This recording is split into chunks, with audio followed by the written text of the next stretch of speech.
Awalnya bapak saya sakitnya kakinya panas. Semua mengatakan ini kena leak lah, ini istilahnya kena cetik lah, kena racun lah. Nah kadang-kadang balian tersebut mengobati bapak tiang sampai keluar pasir, sampai keluar darah, sampai keluar tembaga. Katanya Bapak pada waktu itu bilang sama saya, Iya. sempat katanya Bapak mau gantung diri ya? Ya sempat mau bunuh diri, sempat pasrah.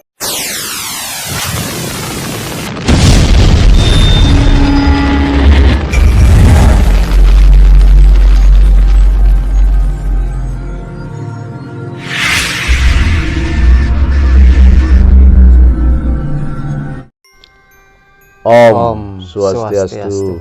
Om Awigenam Astu Namo Buddhaya. Sahabat muda, sahabat milenial, kemudian teman-teman spiritual, para sepuh guru panita yang ada di Tanah Bali, kemudian di alam Nusantara yang saya sangat hormati, kemudian yang sangat saya muliakan.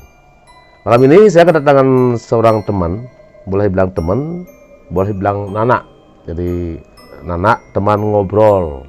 Jadi beliau adalah Jero Komang Pasak Subadra dari Tulamben. Ya. Selamat malam Jero. Selamat malam Bapakku.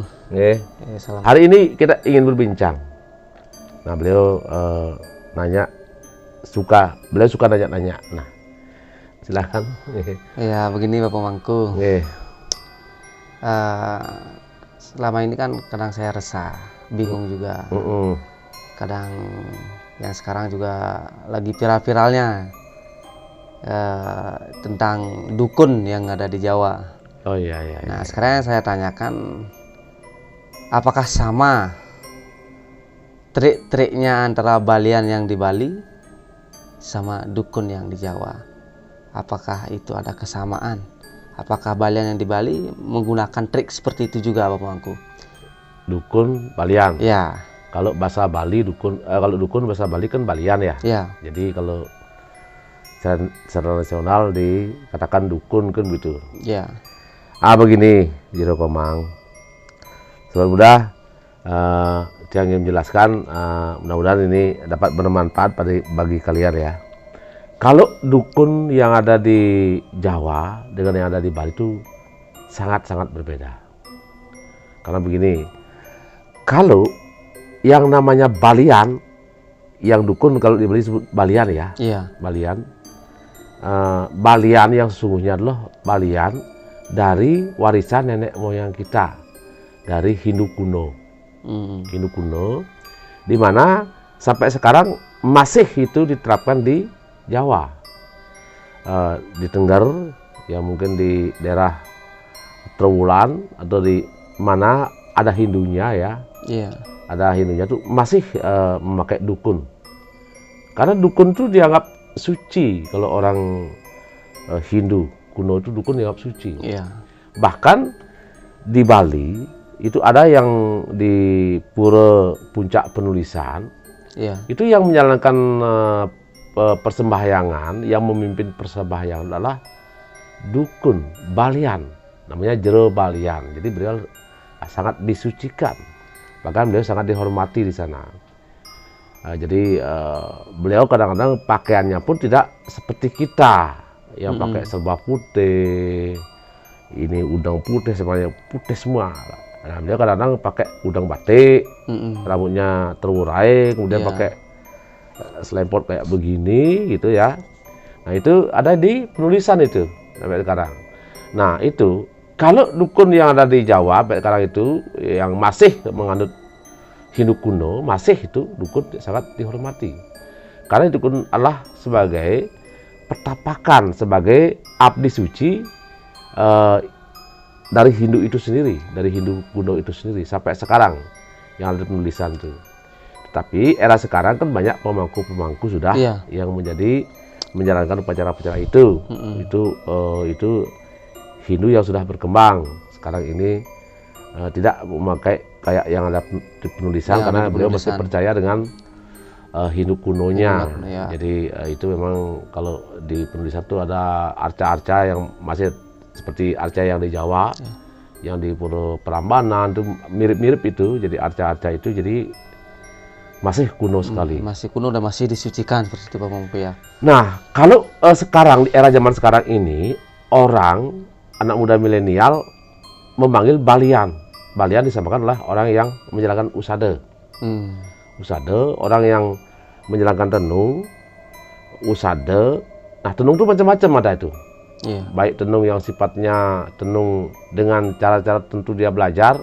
Kalau orang datang ke tempat balian itu, kalau ciri-cirinya begini, dia sering mengambil hidungnya, atau sering menggesek-gesek pipinya atau kupingnya, itu ada tanda-tanda tertentu yang ditafsirkan oleh juru balian itu sendiri. Iya. Kadang-kadang pakai jenah keteng, kan gitu. Iya. Dia menenung pakai jenah keteng atau mungkin dengan cara-cara itu sendiri. Kemudian menyimpulkannya,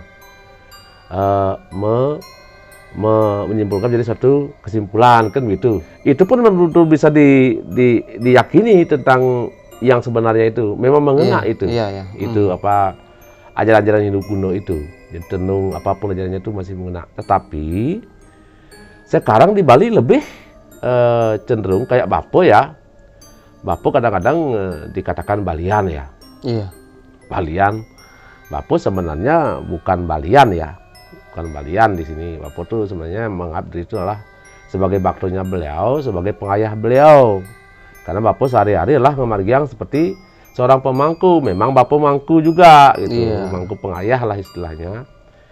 Karena di Bali itu yang dicari rasa. Rasa yang dicari, kemudian rasa itu kemudian menjadi suatu bukti. Jadi Bapo di sini sebenarnya dalam kehidupan Bapo ya, dalam kehidupan Bapo, lebih Bapo tuh dalam kehidupan abstrak dan real di sini. Iya. Abstrak dan real. Bapo hidup dalam abstrak, kemudian Bapo mendapatkan yang real. Iya. Itu masih sampai sekarang. Bapo sendiri nggak ngerti itu. Nah, kok bisa begitu? Sekarang begini Bapak Mangku. Dalam artian abstrak yang dikatakan Bapak Mangku dan real itu seperti apa menurut Bapak Mangku? Nah, contoh seorang abstrak, Bapak kan menjalani kehidupan abstrak ya. Iya. Tidak bisa membuktikan secara nyata ya. Iya. Nyata Bapak tidak bisa. Secara nyata Bapak tidak bisa membuktikan, oh ini harus ini, A ya A, B ya B, tidak bisa membuktikan seperti itu. Tetapi dalam menjalani itu, Bapak akan menemukan sesuatu yang real dalam keabstrakan itu. Contoh, seseorang yang kesini, kita nggak tahu. Nah, kita nggak tahu tujuan mereka itu apa, kemudian apa. Nah, Bapak mendapatkan jenana. Nah, dari jenana memohon pada beliau, mendapatkan jenana bahwa ternyata, oh begini, Bapak yang menyimpulkan. Nah, itu pun masih abstrak, betulan tidaknya. Nah, setelah Bapak simpulkan itu, kemudian Bapak sampaikan kepada si pasien yang datang itu. Akhirnya dalam keabstrakan itu Bapak menemukan yang real. Real apa? Sembuh.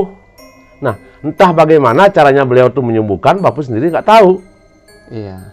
Kita sendiri yang menjalankan itu nggak ngerti. Kok bisa real seperti itu kan gitu ya? Iya. Kok bisa nyata seperti itu? Nah, seperti Jero Komang. Iya. Nah, saya tanya sekarang Jero Komang sini. Jero Komang awalnya ke sini bagaimana ceritanya? Jero Komang ke sini. Awalnya saya ke sini pertama saya lihat konten Bapak Mangku di YouTube. Nah, jadi saya tertarik dan terkesan. Yang Jero Komang pada waktu itu kan mengajak Bapak. Mengajak Bapak pertama kali. Karena mengajak Bapak pertama kali awalnya dari konten Bapak Mangku terkesan. Terus Bapak Mangku menjalankan apa adanya. Bahkan Bapak tidak mempromosikan tentang pengobatan apa tidak pernah itu. Nah, sederhana, jadinya saya tertarik, terkesan, dan akhirnya saya coba berembuk sama bapak saya yang sedang sakit dan sama keluarga. Akhirnya bapak dan keluarga setuju untuk berobat ke Bapak Mangku. Awalnya bapak saya sakitnya kakinya panas. Apakah sudah pernah datang ke tempat lain itu sebelum ke tempat Bapak itu? Kalau masalah ke tempat lain sudah pernah, ke Bali-Balian sering. Kalau dari Balian yang ada Singaraja, yang ada di Pupuan, yang ada di Negara, pokoknya udah di Bali udah udah sekitar ratusan balian lah. Balian yang saya datangi bukan menjelekkan ya Bapak Mangku ya, tanda petik. Cuma semua mengatakan ini kena leak lah, ini istilahnya kena cetik lah, kena racun lah. Nah kadang-kadang balian tersebut mengobati Bapak Tiang sampai keluar pasir, sampai keluar darah, sampai keluar tembaga. Jadi saya berpikir kalau memang itu real keluar, kayak seperti Bapak Mangku bilang, kalau abstrak dan real, kalau memang real itu keluar pastinya hilang. Itu kan sembuh Ya, kan? pastinya sembuh.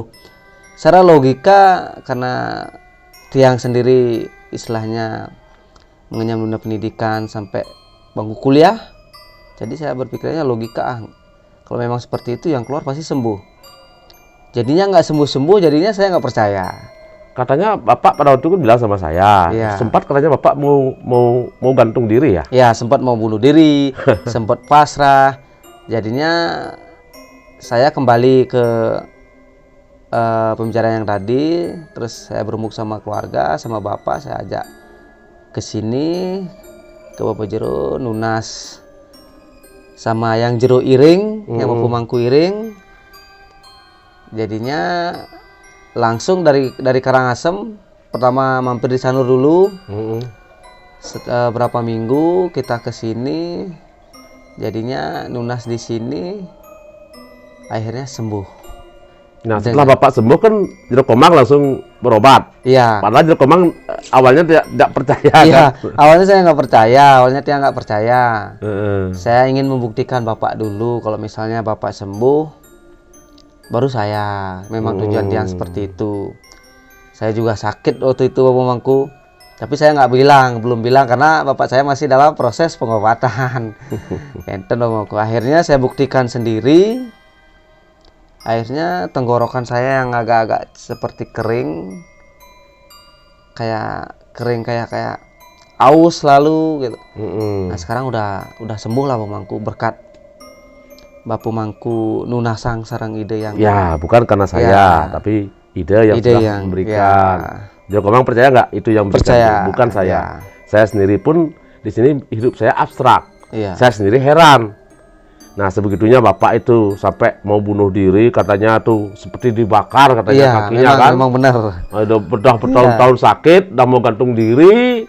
Akhirnya kan kita juga nggak tahu. Nah setelah di sini kok bisa disembuhkan. Iya. Kan begitu. Nah dari beliau, Iya. saya cuma sekedar menunasang saja. Saya pun tidak tahu apa-apa. Kemudian saya konsentrasi dengan tenaga murni itu, mohon sama beliau. Akhirnya kan ya begitu. Iya. Sama juga Jero kemarin kan Iya. udah berkali-kali katanya berobat. Iya, ya, berobat nggak akhirnya sembuh.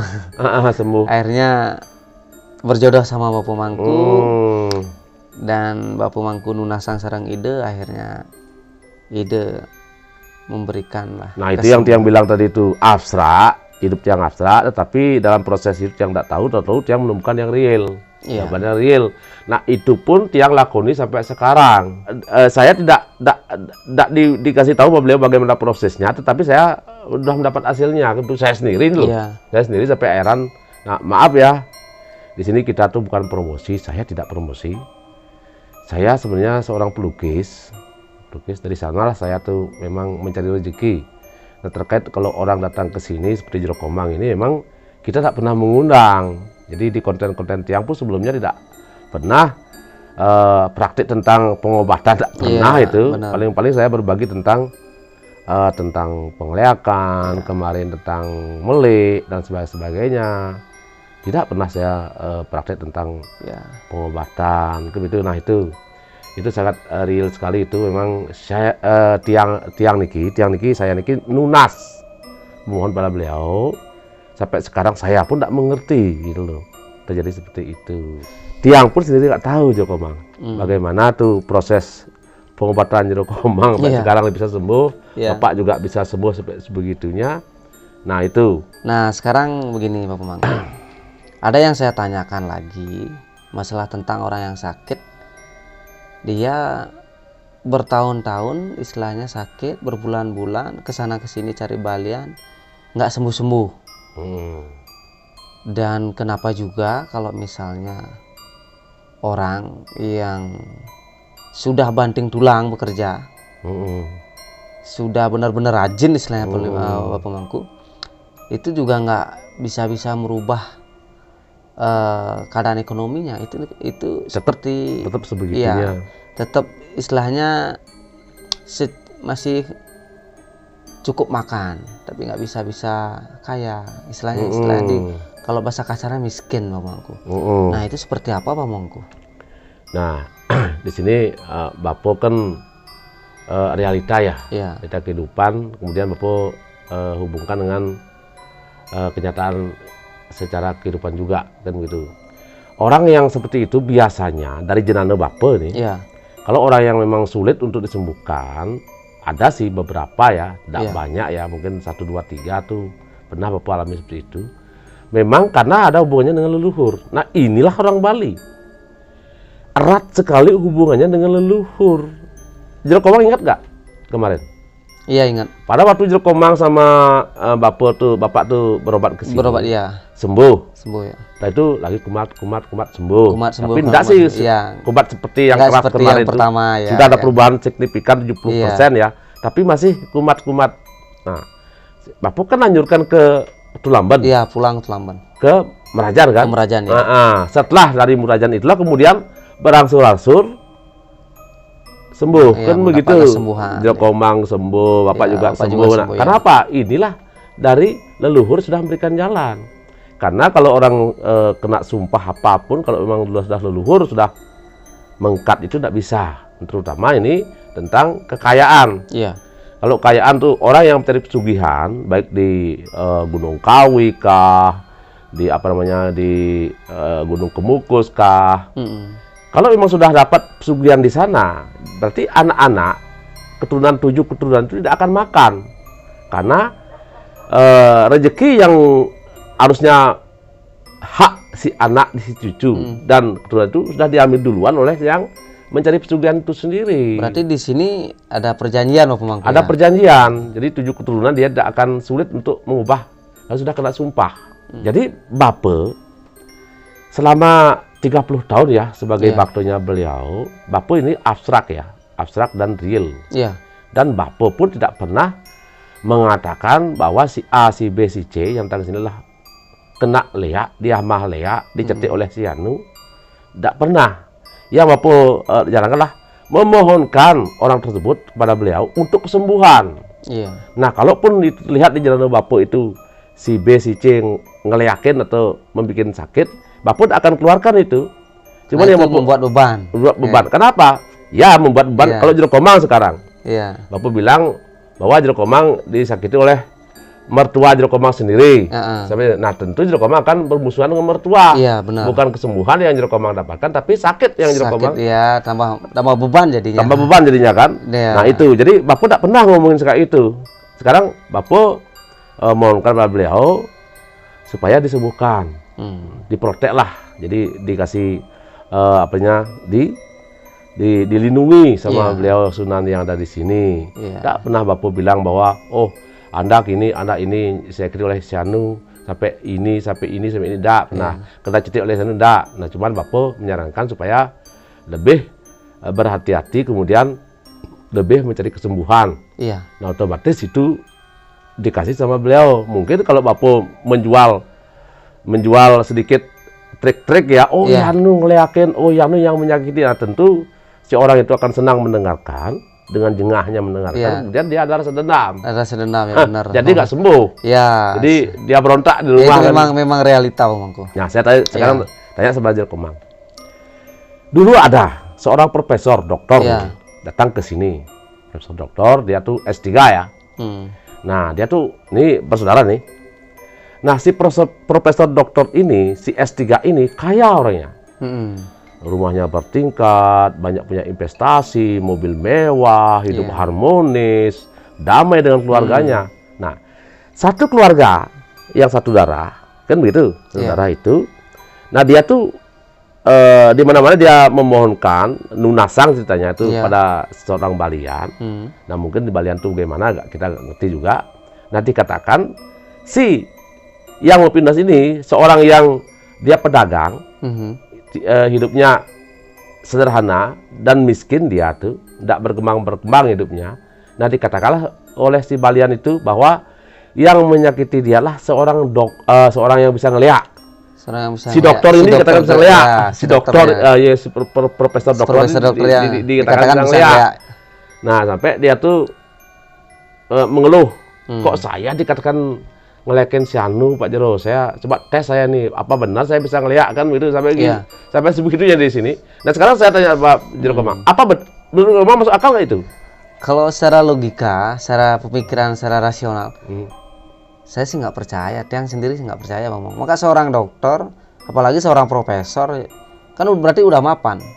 Nggak mungkin lah seorang dokter atau seorang profesor hidupnya udah mapan menyakiti yang lebih atau yang di bawah dari dia. Ya, apalagi saudaranya. Apalagi saudara sendiri. Masa disakiti orang sudah ada makan-makan, udah miskin, disakiti oleh seorang dokter, profesor dokter, lihat kan gitu ya. Kalau menurut dia sih nggak percaya. Untuk apa sih? Gitu loh. Untuk apa dia tuh menjalani seperti itu? Hidupnya dia udah mapan, udah ini kok dituduh bisa ngeliat gitu. Nah, itu kan sudah menghancurkan keluarga itu sendiri. Ya, benar. Karena setahu saya memang mungkin di matanya Jero Balian tuh si dokter itu kelihatan dipinjam oleh buto-kalo yang ada di rumahnya si sakit itu. Dia yang kelihatan dokter itu, padahal dokter itu nggak tahu melihat tuh nggak tahu dia. Ini cukup yang berbagi, kita silap dengan pramusanti.